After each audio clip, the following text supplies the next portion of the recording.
कि मेरा महबूब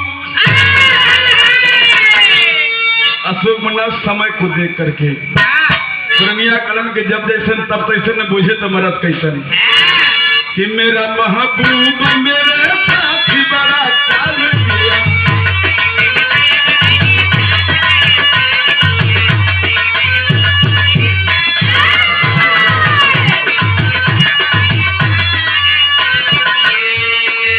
मेरा महबूब मेरे साथ बड़ा चाल किया।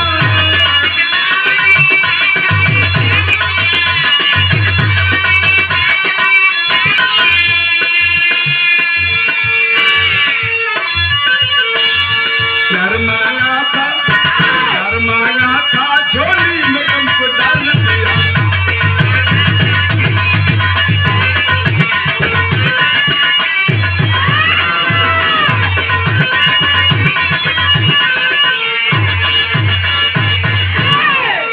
पहलवान का 4 लाइन का गजल रहे लेकिन हमारे एक ही लाइन का कि लिखी